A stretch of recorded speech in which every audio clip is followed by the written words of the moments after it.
मेरे प्यारे दोस्तों, क्या हालचाल। मैं आशा करता हूं आप सभी एकदम स्वस्थ होंगे और मस्त होंगे। जो आपकी बोर्ड एग्जाम की तैयारी है वो बहुत ही ज्यादा बेस्ट चल रही होगी, लेकिन आपकी इस बेस्ट तैयारी को और भी ज्यादा बेस्ट करने के लिए मैं कुछ केमिस्ट्री के इंपॉर्टेंट रिएक्शन लेके आया हूं, जो कि आपके 2024 बोर्ड एग्जाम में पूछे जाने वाले हैं पक्का। तो दोस्तों, बिना टाइम खराब किए हुए अपन कुछ रिएक्शनों पर और एक इंपॉर्टेंट क्वेश्चन है उसके ऊपर चलते हैं और उसको अच्छी तरीके से पूरी तरीके से समझते हैं। तो दोस्तों, अगर आपको वीडियो अच्छी लगे ना तो वीडियो को अपने दोस्तों तक जरूर शेयर करें और वीडियो को लाइक करें और कमेंट करें वीडियो आपको कैसी लगी। तो दोस्तों, स्टार्ट करते हैं। देखो, पहली जो रिएक्शन है वो है हमारी फ्रेडल क्राफ्ट अभिक्रिया, और दूसरी नंबर की जो रिएक्शन है हमारी वो पढ़ने वाले हैं फिटिंग अभिक्रिया। तो देखो दोस्तों, इनमें से जो रिएक्शन है ना वो 100% पूछी जाएंगी। और अगली जो हमारी तीसरी रिएक्शन है वो है हमारी वुड्स फिटिंग अभिक्रिया, और जो चौथा क्वेश्चन है ना हमारा क्वेश्चन वो है SN1 व SN2 अभिक्रिया में अंतरिक, काफी बार पूछा गया है। तो अब स्टार्ट करते हैं हमारी पहली रिएक्शन, जो कि होने वाली है फ्रेडल क्राफ्ट अभिक्रिया। तो देखिए, फ्रेडल क्राफ्ट अभिक्रिया है जो बहुत ही ज्यादा इंपॉर्टेंट है दोस्तों, ठीक है। तो इसको अच्छी तरीके से समझते हैं। पहले इसकी थ्योरी पढ़ते हैं और फिर इसकी रिएक्शन कर लेंगे हम आसानी से, ठीक है। देखिए, जब क्लोरोबेंजीन की अभिक्रिया क्लोरोफॉर्म, अभी दोस्तों क्लोरोबेंजीन क्या होता है? देखिए, क्लोरोबेंजीन होता है बेंजीन लिया और बेंजीन के ऊपर हमने क्या जोड़ दिया? Cl जोड़ दिया, तो ये होता है हमारा क्लोरोबेंजीन। तो देखिए, क्लोरोफॉर्म क्या होता है? CHCl3, ये कहलाता है हमारा क्लोरोफॉर्म। तो क्लोरोफॉर्म की अभिक्रिया करानी है किसके साथ? क्लोरोबेंजीन के साथ। देखिए, जब क्लोरोबेंजीन की अभिक्रिया क्लोरोफॉर्म के साथ निर्जल AlCl3 यानी कि ये उत्प्रेरक के रूप में हमें लेना है, AlCl3 की उपस्थिति में कराई जाती है, तो मुख्य उत्पाद के रूप में क्या बनता है? पैराक्लोरोटालुईन बनता है तथा अल्प मात्रा में ऑर्थोक्लोरोटालुईन बनता है। अब ये देखो, मुख्य और अल्प, इसका मतलब क्या है? इसका मतलब बहुत ही ज्यादा सिंपल है, यानी कि मुख्य का मतलब अधिक मात्रा में बनेगा ये, और अल्प का मतलब है ये कम मात्रा में बनेगा, ठीक है। इस प्रकार की अभिक्रिया को फ्रेडल क्राफ्ट अभिक्रिया कहते हैं। अब हम चलते हैं दोस्तों रिएक्शंस के ऊपर और इसको बहुत अच्छी तरीके से समझ लेंगे। तो हमें क्या लेना है दोस्तों? हमें लेना है सबसे पहले क्लोरोबेंजीन, जो कि हमने ले लिया, और इसके ऊपर लगा देंगे Cl, लगा दिया। अब क्या करेंगे? क्लोरोफॉर्म लेंगे CHCl3, और इन दोनों की अभिक्रिया किसकी उपस्थिति में करानी है? AlCl3। ये निर्जल होना चाहिए। क्या होना चाहिए? निर्जल, बिना पानी का, ठीक। आगे अब क्या बनता है हमारा बनता है ऑर्थोक्लोरोटालुईन, यानी कि ऑर्थोक्लोरोटालुईन। ये ऑर्थो पे जोड़ दिया हमने CH3, ठीक है। प्लस में यहां पर एक मुख्य उत्पाद और बनता है दोस्तों। एक उत्पाद क्या बनता है? CH3, जो कि पैरा पोजीशन पर जुड़ता है। देखो दोस्तों, ये बेंजीन होता है हमारा। बेंजीन की सभी स्थितियां, ये स्थितियां हैं, मान लीजिए ये पैरा होती हैं, ये ऑर्थो होती हैं, ये मेटा होती हैं। ये पैरा होता है, ये मेटा होता है। देखिए, ये ऑर्थो होता है, ऑर्थो, और ये क्या होता है? मेटा। आई होप आप सभी को यहां तक क्लियर हो गए होंगे। तो देखो, ये बनता है हमारा मुख्य उत्पाद के रूप में, और ये बनता है अल्प उत्पाद के रूप में। अल्प उत्पाद के रूप में, अल्प मतलब कम मात्रा में। तो देखो, इसका नाम होता है, वो होता है, यहां पर देखो, ये CH3 जुड़ा हुआ है, ये मुख्य समूह है, इसीलिए कौन सी पोजीशन पर जुड़ा हुआ है? पैरा पर। कौन सी पोजीशन कहेंगे इसको? पैरा। और पैरा के जस्ट बगल साइड में क्या होता है? देखो, ये पैरा है, पैरा के जस्ट बगल में क्या होता है? ऑर्थो। तो ये ऑर्थो है। कौन सी पोजीशन है? ऑर्थो। अब देखो, ये मुख्य उत्पाद मान रखा है हमने, तो ये क्या होगा? पैरा, और पैरा के जस्ट सामने क्या होता है? पैरा के जस्ट सामने पैरा ही होता है। तो इसको क्या कहेंगे? इसको कहेंगे हम ऑर्थो, यानी कि ऑर्थो पे जुड़ा हुआ है, देख लो, ये ऑर्थोक्लोरोटालुईन। इसको क्या कहेंगे? पैराक्लोरोटालुईन। ये टालुईन है हमारा, और कहां जुड़ा हुआ है? क्लोरो, पैरा पर। ये टालुईन है हमारा, और क्लोरीन कहाँ जुड़ा हुआ है, ऑर्थो पर। ठीक है, अब ये देखो ये कम मात्रा में क्यों बना, ये अधिक मात्रा में क्यों बना, उसका रीजन क्या है, देखिए यहाँ पर प्रतिकर्षण अधिक है, यहाँ पर ये प्रतिकर्षण अधिक है क्योंकि ये भी इलेक्ट्रॉन दानी समूह होता है और ये भी। ठीक, और यहां पर देखो प्रतिकर्षण कम है इसीलिए अधिक मात्रा में बनेंगे। Clear, I hope. ठीक है जी, अब हम पढ़ते हैं अगली रिएक्शन।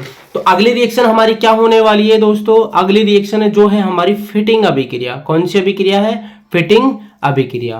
तो देखिए फिटिंग अभिक्रिया भी बिल्कुल सिंपल है, इसमें कुछ नहीं है, बिल्कुल सिंपल रिएक्शन है। तो देखिए जब क्लोरोबेंजीन की अभिक्रिया शुष्क ईथर की उपस्थिति में सोडियम धातु के साथ कराई जाती है तो हमें उत्पाद के रूप में डाइफेनिल व सोडियम क्लोराइड प्राप्त होता है। इस अभिक्रिया को क्या कहते हैं दोस्तों, फिटिंग अभिक्रिया कहते हैं। तो देखो सबसे पहले हमें क्या लेना है दोस्तों, क्लोरोबेंजीन लेना है। क्या लेना है, क्लोरोबेंजीन। क्लोरोबेंजीन ले लिया, ये Cl है।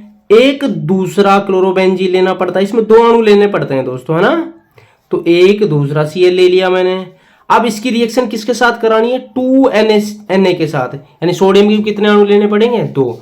और लेना है उत्प्रेरक के रूप में शुष्क ईथर, शुष्क ईथर ले लिया। शुष्क ईथर क्या होता है, ROR होता है। ठीक है जी, अब देखो यहां पर क्या होता है, दोनों Cl है ना, जो ये दोनों Cl किसके साथ रिएक्शन कर लेंगे, इन 2Na के साथ कर लेंगे रिएक्शन। तो यहां से क्या बन जाएगा, 2NaCl बन जाएगा, बन गया 2NaCl।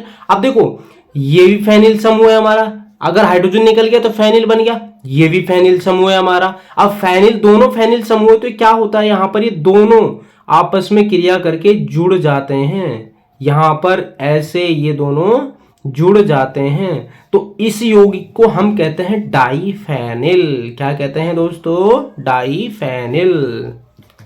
तो आई होप आप सभी को यहां क्लियर हो गया होगा। तो आप इस थ्योरी को पढ़ सकते हैं और इसको समझ सकते हैं, और ये बिल्कुल आसान रिएक्शन है और काफी बार पेपरों में पूछी गई है। तो दोस्तों अगली रिएक्शन पे चलते हैं जो कि बहुत प्यारी रिएक्शन है, मेरी फेवरेट रिएक्शन है, जिसको कहते हैं वुड्स फिटिंग अभिक्रिया। देखो फिटिंग अभिक्रिया और वुड्स फिटिंग अभिक्रिया दोनों अलग अलग है दोस्तों। कभी आप सोचो एक ही रिएक्शन है, नहीं है, दोनों अलग अलग है और दोनों ही इंपॉर्टेंट है। ठीक है दोस्तों, तो देखो अब हम बात करते हैं वुड्स फिटिंग अभिक्रिया की, जो काफी इंपॉर्टेंट रिएक्शन है। तो देखो आगे हम वुड्स फिटिंग अभिक्रिया के ऊपर।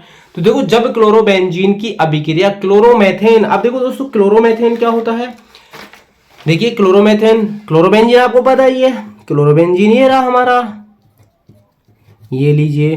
क्लोरोमेथेन क्या होता है, तो देखिए क्लोरोमेथेन होता है CH3 और Cl, जिसको कहते हैं क्लोरोमेथेन, और इसको हम मैथिल क्लोराइड भी बोल सकते हैं, इसका सामान्य नाम होता है। ओके, और देखिए क्या करना है, देखिए जब क्लोरोबेंजीन की अभिक्रिया क्लोरोमेथेन वे सोडियम धातु के साथ शुष्क ईथर की उपस्थिति में कराई जाती है तो उत्पाद के रूप में टॉलुइन वे सोडियम क्लोराइड प्राप्त होता है। इस प्रकार की अभिक्रिया को वुड्स फिटिंग अभिक्रिया कहते हैं। तो दोस्तों देखो यहां से इस टाइप का क्वेश्चन और निकल के आता है कि आप कैसे प्राप्त करेंगे, कि टॉलुइन आप कैसे प्राप्त करोगे। तो टॉलुइन जब भी प्राप्त करना होगा दोस्तों तो हमें कौन सी रिएक्शन करनी पड़ेगी, हमें वुड्स फिटिंग अभिक्रिया करनी पड़ेगी। ओके, तो देखिए कैसे रिएक्शन क्या क्या हो रहा है, देखो समझो ध्यान से।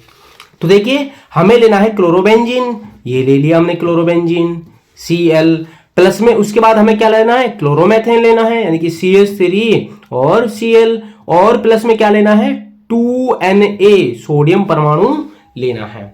अब देखिए दोस्तों क्या होता है, यहां पर इनकी रिएक्शन कराई जाती है जो शुष्क ईथर की उपस्थिति में, यानी कि शुष्क ईथर ये होगा हमारा ROR, इसकी उपस्थिति में रिएक्शन कराई जाती है। तो यहां पर देखो क्या होता है, ये Cl और ये Na दोनों निकलेंगे, एक Cl यहां से निकल जाएगा। ठीक है दोस्तों, देखो 2 Na लिए अपन ने और एक Cl ये रहा किसके पास, क्लोरोमेथेन के पास, एक Cl किसके पास, हमारा बेंजीन के पास, दोनों Cl लिख लेंगे, किसके साथ जुड़ जाएंगे, Na के साथ। तो यहां से बन जाएगा दोस्तों NaCl, बन गया हमारा NaCl। कितने अणु बने, 2 अणु, 2 Na थे, 2 क्लोरीन निकल गए। ठीक, उसके बाद देखो हमारे पास क्या मिला, CH3 मिला यानी CH3 मैथिल समूह, और हमारे पास क्या मिला, फेनिल मिला।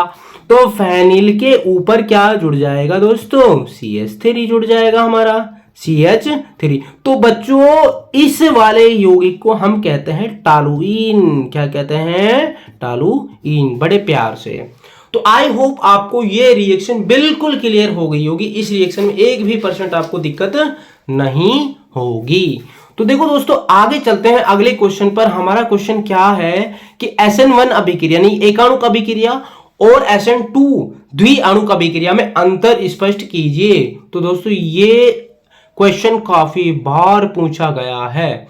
तो देखिए SN1 अभिक्रिया में क्या होता है, SN1 अभिक्रिया में कार्बोकैटायन का निर्माण होता है। अब दोस्तों कार्बोकैटायन क्या होता है, देखिए कार्बोकैटायन होता है कि कार्बन परमाणु के ऊपर कैसा आवेश हो, पॉजिटिव आवेश हो।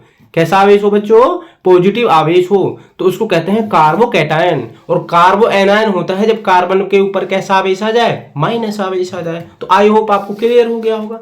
तो इसमें क्या होता है, SN1 अभिक्रिया में कार्बोकैटायन का निर्माण होता है सबसे पहले, ठीक है, और इसमें कार्बोकैटायन का निर्माण नहीं होता। अंतर ऐसे ही तो करते हैं पढ़ा। दूसरी बात, दूसरा अंतर क्या है, अभिक्रिया की दर Rx की सांद्रता पर निर्भर करता है। खाली जो अभिक्रिया की स्पीड होगी ना, दर, वो किस पर निर्भर करेगी, Rx की सांद्रता पर, यानी कि एल्किल हैलाइड की सांद्रता पर निर्भर करेगी केवल। लेकिन इसमें क्या होता है, SN2 अभिक्रिया में जब इसमें अभिक्रिया की दर, जबकि इसमें अभिक्रिया की दर Rx व Nu न्यूक्लियोफिलिक दोनों की सांद्रता पर निर्भर करती है, यानी कि दो अणुओं की सांद्रता पर निर्भर करेगी। जब तक ये दोनों अणुओं की सांद्रता नहीं होगी, जब तक ये रिएक्शन नहीं होगी। इसीलिए तो बोल रहे हैं SN2 यानी द्विअणुक अभिक्रिया, दो अणुओं पर निर्भर करने वाली। और ये कैसी रिएक्शन है, एक अणु यानी कि एक अणु पर निर्भर कर रही है, खाली किस पर, Rx पर। ये किस पर निर्भर कर रही है, Rx और Nu नेगेटिव यानी न्यूक्लियोफिलिक, ठीक है, क्लियर।